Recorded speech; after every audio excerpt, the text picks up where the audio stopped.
bohong. Aku hanya memikirkan satu peraturan penting. Kenapa kau lakukan hari ini kalau kau bisa melakukannya besok? Hahaha. Few moments later.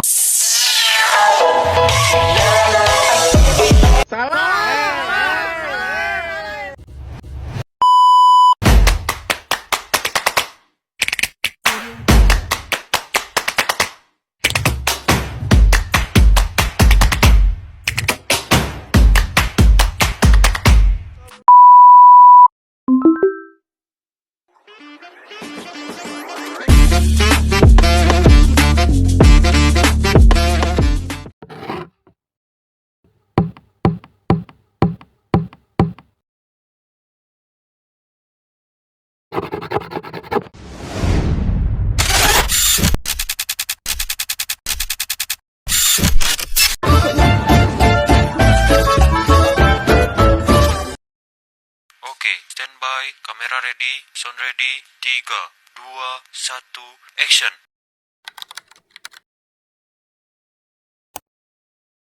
Baiklah, selamat sore untuk kita semua. Saya ucapkan terima kasih untuk teman-teman semua karena udah dapat hadir di kegiatan kita hari ini ya. Sebelum kita melakukan kegiatan kita, ada baiknya kita meminta pengiringan pemberkatan dari Tuhan, dan saya minta tetap memimpin kita pada hari ini. Siapa yang mau?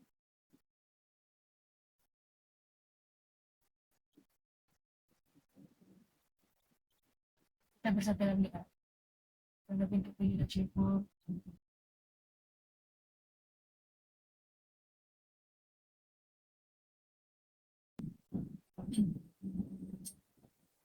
Oke, di sini ada yang udah pernah mengikuti bimbingan kelompok sebelumnya? Belum. Di sini saya jelaskan sedikit, itu kita sekarang ini mengadakan bimbingan kelompok atau yang sering disingkat BKP.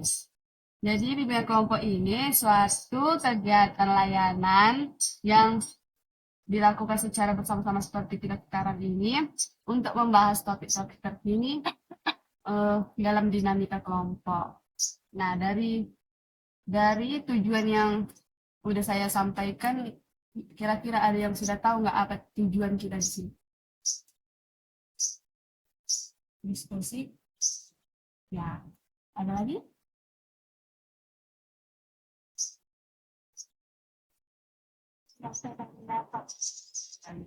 Nah, jadi tujuan saya luruskan sedikit. Jadi tujuan DKP di sini yaitu yang pertama, kita dapat berani mengemukakan pendapat kita di depan teman-teman kita. Terus yang kedua, pastinya kita dapat menemukan alternatif ataupun solusi untuk topik yang akan kita bahas. Nah, dalam BKP ini ada cara pelaksanaannya. Yang pertama yaitu saya Gates Akesor sebagai pemimpin kelompok atau yang bisa disebut dengan PK, dan teman-teman semua adalah AK-nya atau anggota kelompoknya. Jadi, setiap anggota kelompok yang ingin berbicara diharapkan untuk angkat tangan terlebih dahulu, lalu mengemukakan pendapatnya. Yang berikutnya, tidak ada pendapat yang salah dan tidak akan ada yang menyalahkan. Yang selanjutnya, ketika teman kita sedang mengemukakan pendapat, tidak boleh dipotong, ditunggu dulu sampai selesai, dan kalau ingin menambahi bakal dipersilahkan. Seperti itu. Sampai sini ada pertanyaan? Oke. Adapun asas-asas dalam bimbingan kelompok ini, yaitu yang pertama asas kekinian. Jadi asas kekinian ini kita akan membahas topik-topik terkini, topik yang hangat dibicarakan saat ini atau hot news yang sering kita dengar. Yang kedua itu asas keterbukaan. Jadi di sini harus terbuka, tidak ada yang ditutupi agar diskusi kita ini bisa berjalan dengan lancar. Terus yang berikutnya ada asas penormatifan, yaitu kita diharapkan untuk saling menghargai apapun pendapat kawan-kawan kita. Eh, Tidak boleh ada yang menyalahkan karena tidak ada pendapat yang salah.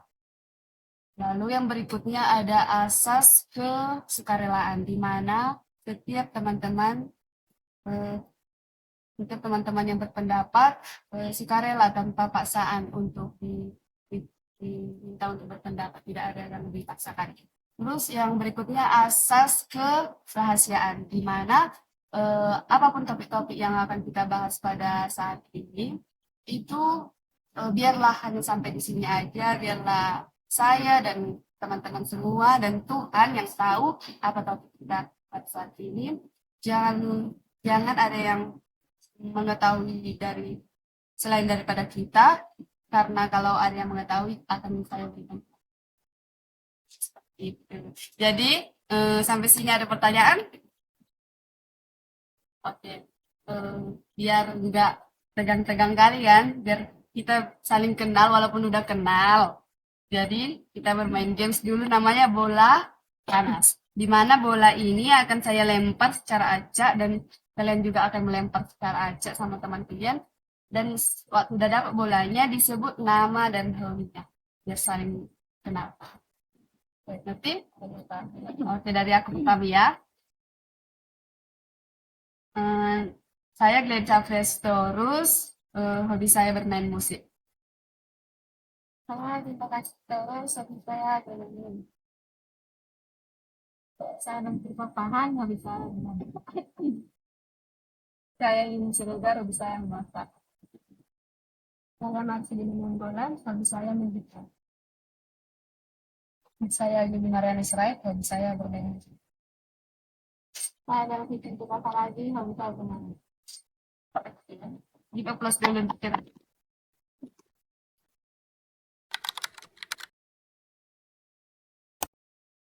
Oke, sampailah kita ke topik yang akan kita bahas. Jadi, topik yang akan kita bahas ini yaitu manajemen waktu. Kira-kira ada nggak yang tahu siapa manajemen waktu? Dari Kak Marsha dulu atau manajemen waktu? Manajemen waktu.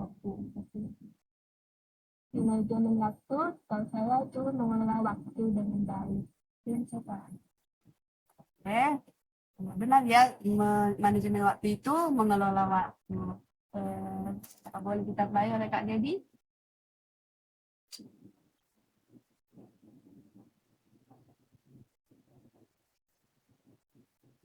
Tadi kan kata Kak Marcel, manajemen waktu itu mengelola waktu. Mengelola waktu biar apa nih? Menggunakan waktu dengan yang baik untuk sesuatu yang akan kita lakukan.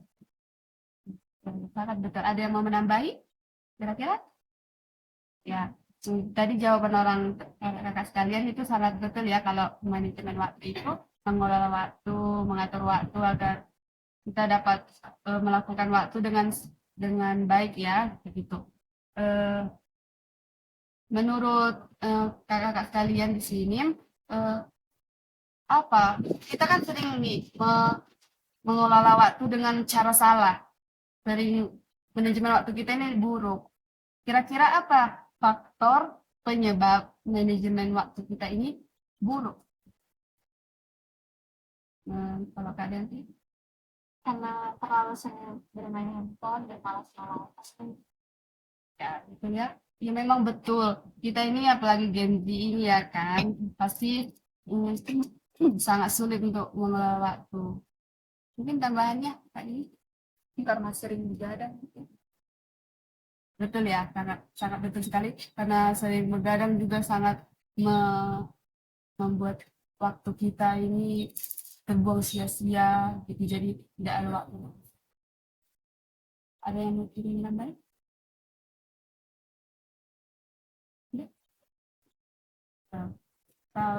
Kalau ada faktor penyebabnya, pasti ada dampaknya dong kan. Menurut kalian apa sih dampak dari manajemen waktu yang buruk ini? Mungkin dari Kak Kamil.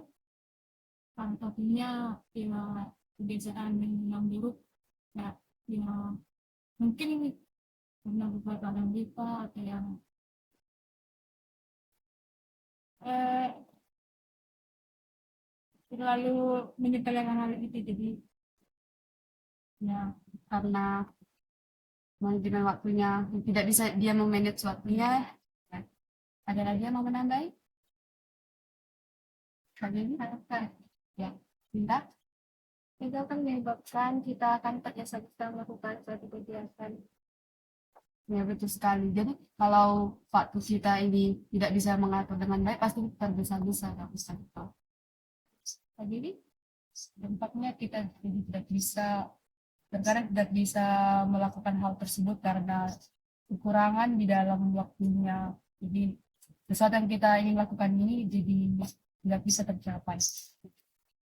Ya, jadi yang bisa kita dapat dari dampaknya itu kita jadi tergesa-gesa, tidak bisa melakukannya dengan ekspektasi kita tidak terpenuhi dari karena tidak bisa memanage waktunya. Hmm, jadi karena kita sudah tahu itu pengertiannya apa, faktor penyebabnya juga kita tahu apa, dampaknya juga kita tahu apa. Nah, sekarang kita cari apa solusi yang bisa kita lakukan eh, agar waktu kita ini dapat berjalan dengan baik. Ingat, mengatur jadwal, ya. Betul ya, kalau kita sudah mengatur jadwal, pasti kegiatan kita ini akan kegiatan kita dalam sehari aja bakal bisa terpenuhi dengan baik. Mau menambahi? Tidak, tidak menunda waktu. Iya betul, tidak menunda waktu juga dapat menjadi solusi ya. Ada lagi? Ada memperbaiki pola pikir. Memperbaiki pola pikir juga bagus sekali karena itu juga dapat menjadi solusi untuk kita. Menyelesaikan bagian kesehatan lakukan daripada berhenti. Jawaban yang sangat bagus ya. Jadi dapat saya simpulkan solusinya itu solusi yang dapat kita simpulkan tidak menunda-nunda waktu kita. Seperti Kak Panter bilang tadi, membuat jadwal dan memperbaiki pola pikir. Oke, ada lagi yang ingin menambah? Kira-kira ada solusi? Tidak? Oke.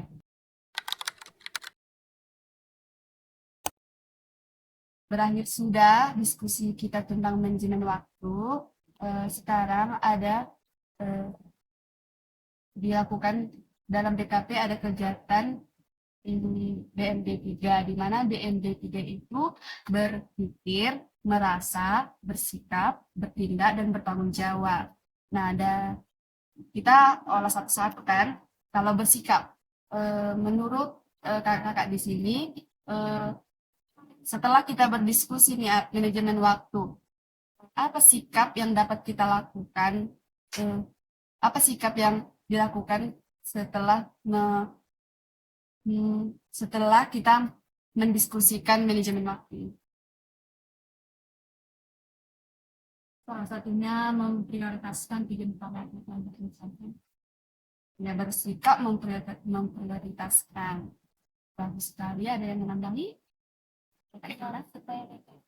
Ya, bagus sekali, tidak sepele, bersikap tidak sepele. Ada lagi? Ada yang menghargai. Oke, ada lagi? Tanggung jawab atau tujuan utama. Bagus sekali ya. Setelah kita berdiskusi ini ternyata banyak sikap-sikap yang akan kita lakukan ya setelah mempelajari itu manajemen waktu. Nah, setelah bersikap kita merasa apa yang dirasakan oleh kakak-kakak sekalian setelah kita mengetahui apa itu manajemen waktu. Ada yang ini pendapat? Apa yang kita rasakan?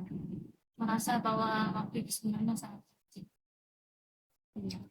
Iya betul. Kalau karena kita sudah tahu itu manajemen waktu dan tidak tahu solusinya, jadi tahu bahwa kira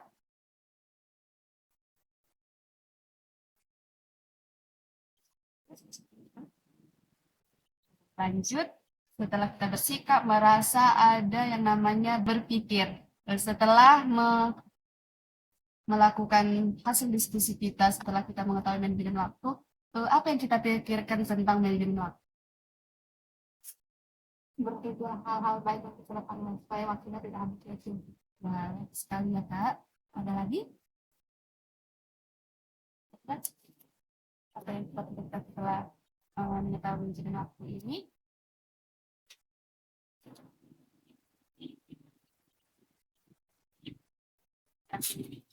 Selanjutnya, bertindak.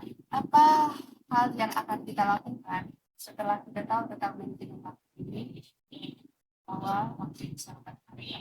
Karena kita tahu faktornya, kita tahu dampaknya, dan kita tahu solusinya untuk manajemen waktu. Apa tindakan yang dapat kita lakukan? Tidak berfokuskan pada waktu itu, lebih fokus pada waktunya ya. Terus ada lagi? Melaksanakan 3 waktu. Jadi dalam bertindak kita dapat melaksanakan waktu. Oke, yang terakhir itu bertanggung jawab. Jadi setelah kita berdiskusi tentang manajemen waktu, tanggung jawab apa yang dapat kita lakukan? Saat kita melakukan kegiatan kan pasti ada waktunya. Kita harus bertanggung jawab atas waktu tersebut dan tidak menunda-nunda. Jawabannya sangat bagus sekali ya Kak. Jadi kita bertanggung jawab sama waktu itu, kita harus melakukannya dengan baik, dan karena waktu itu mahal ya kan. Ada lagi? Nah? Oke, terima kasih saya ucapkan kepada teman-teman, kakak-kakak sekalian, dalam diskusi kita kali ini berjalan dengan lancar.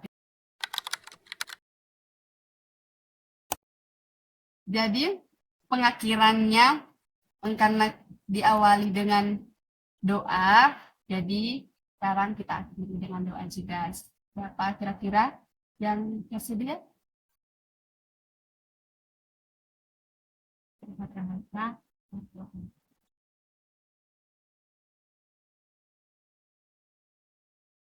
Jadi kita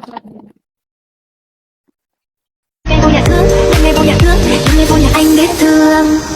Giây phút em gặp anh là em biết em si tình, tình tình tình tang tang tình, tang tình tình tình tang tang tang.